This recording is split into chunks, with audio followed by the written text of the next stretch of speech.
A very warm welcome to the show, ladies and gentlemen, and thank you very much for joining us today. And this is the point, of course. My name is Anthony Sebale, and I am your host. And today we are talking about the export industry here in Uganda. Now, the Uganda Free Zones Authority is a body that was actually instituted in the year 2014 as part of Uganda's policy incentives in order to seek exploitation of Uganda's untapped export potential.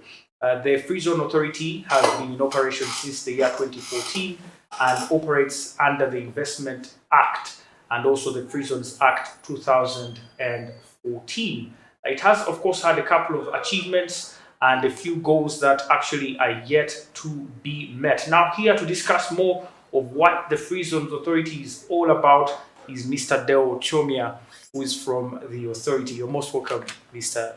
Deo. Thank you very much. Yes. First, tell us about yourself and what you do at the Uganda Free Zones Authority. Thank you. Like you've said, my name is Deo Chomia. Yes. I'm the Manager Business Development and Investor Support for Uganda Free Zones Authority. So basically, we are the face or the department that links both direct investment from foreigners or domestic investors. So we are the ones that go out there, look for these investors. We are the ones that help them, facilitate them, get licenses. We are also the same people that help them within the process that they're operating to be able to get third-party licenses and any other trade issues that may come. So that's the department I work. The Uganda Free Zones Authority seems to have come a little bit late for Uganda, because I understand when you look at other countries, they've had some of these already. What really took us long till 2014? Well, I wouldn't know the real reason why we came late, but it's understandable that everyone is born at a given time. There's time for everything. I would say we were not late because the world doesn't end, but we are here. What's really important is, okay, yes, with our brothers in ESC, we started late because ours is 2014. Our neighbors have been slightly earlier, but the Act of Parliament was passed in 2015. So in total, we've been operating for the last 8 years. But it is not about when you start, it's about what you deliver this time. We are playing catch up, yes, we agree. But many of the colleagues we are dealing with, the world are also catching up. And it's a scheme that keeps on evolving year in, year out. So it's important that once you join in, you should be able to catch up, deliver at any given time. Let's talk about the free zones themselves now. What is the understanding of a free zone, and what is the relevance of a free zone to an economy? Yes. A free zone is in an area within a geographical location that for purposes of custom duty is considered to be out of the custom management of that territory. So basically, in simple terms, you have an area within a country where you have a customs tax body. But then in that same country, you have an area which is gazetted free zone that is also considered to be a different part of that country. So in short, it's a country within a country. What's important to understand, what is so different from that and any other trade scheme, is that a custom duty, for example, if a person is to manufacture goods in a free zone, if they sell within a country, and I think let me use a live example. If, for example, we gazette, say, Kampala as a free zone, all the goods that we buy or that are brought into Kampala would mean we will not pay import duty. Okay? But if we manufacture or improve the raw materials and sell, once they are moving out of Kampala to any other part of Uganda, they will have to pay duty. So they will pay it as if they are exports. So what will happen is that the people who are manufacturing in Kampala will be considered as people who have exported goods to Jinja. But in reality, it is one country. But the area called Kampala was gazetted as a free zone. So it means that the custom laws of the country Uganda do not affect the area of the place called Kampala. So it is important to understand the concept is that it is a country within a country. And the key thing to make that creates that difference is the customs duty. Goods that enter within that territory do not pay customs duty. So they do not pay import duty. And once they're exported, they do not pay tax.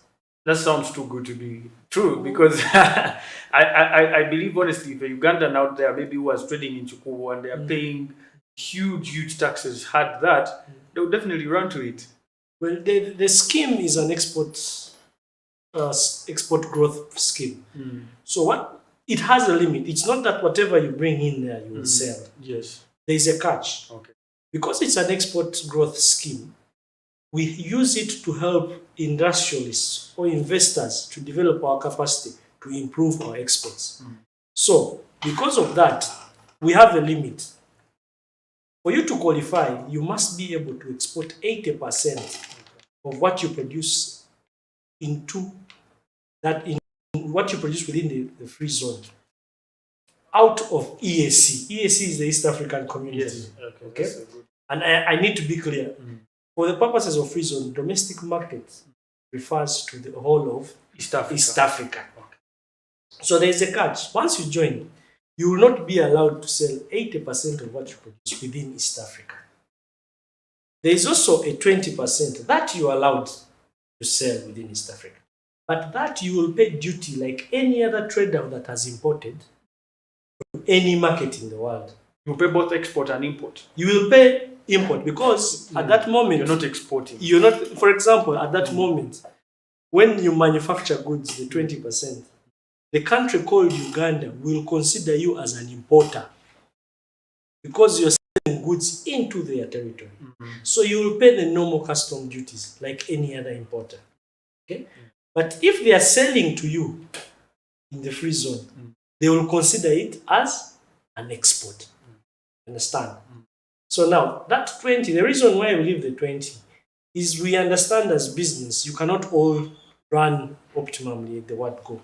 So there is that level that you also need to try out your product. You don't want to go to the world market before your product is proven.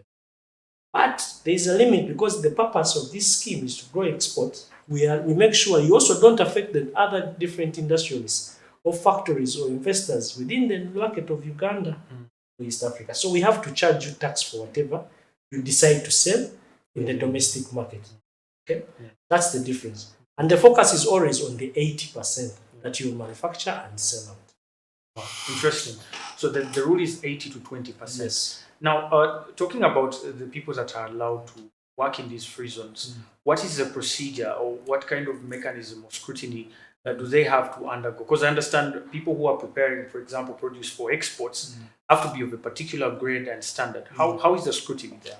Well, first of all, you need to understand that there is no capital limitation for anyone to join free zone. Okay, so it doesn't matter how much money you have. Okay. Now, in a free zone, there are basically 3 types of people. There is a developer, there is an operator, and a manager. Okay? Now, a developer is the person that looks for money to set up that free zone. So like the word says, developing, the person who will put up the infrastructure, the buildings, you get the person who applies for it to set up. He's called a developer. The utilities, water. Setting up all that. Okay. Now, that is called a developer. He has a developer's license. Then we also have another type of person, an operator. So after you have decided to develop, let me say you've developed your free zone, as like we've said, Kampala, you've bought your land, you've built your buildings, put your factories, your warehouses.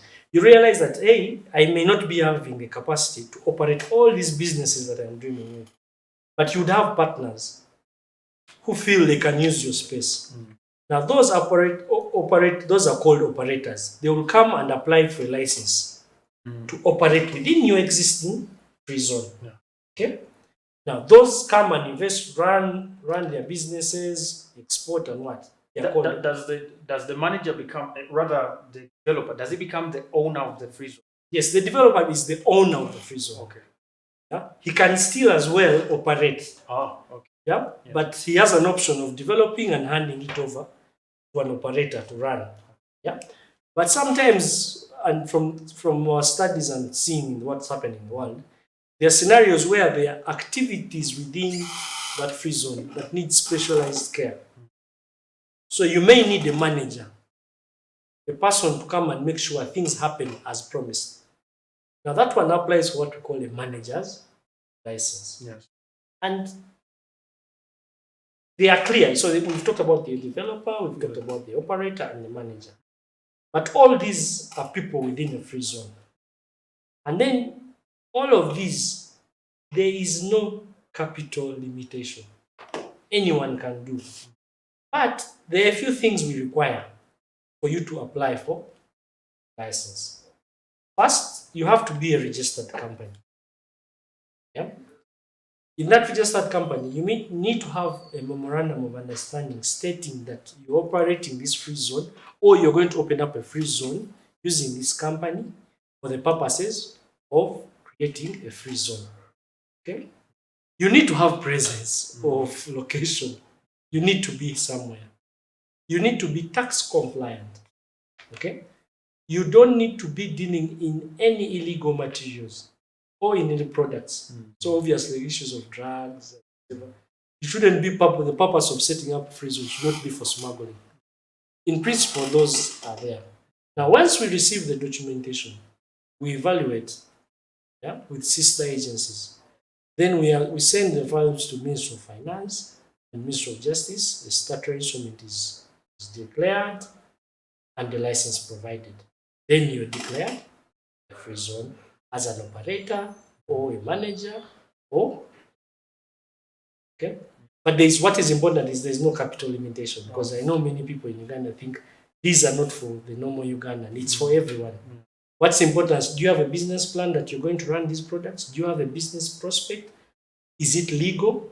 Are you registered? Do you have a license? And then you move.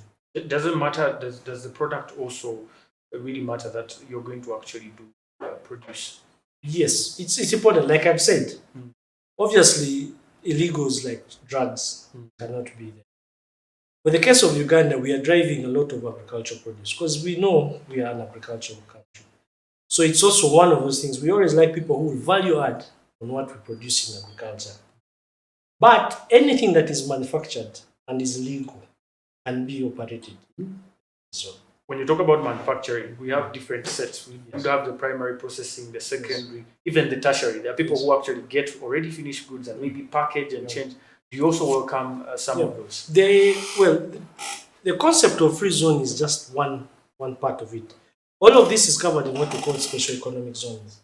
So in this, you will have free ports, you will have export processing zones, you will have tourism parks, you will have all these different areas.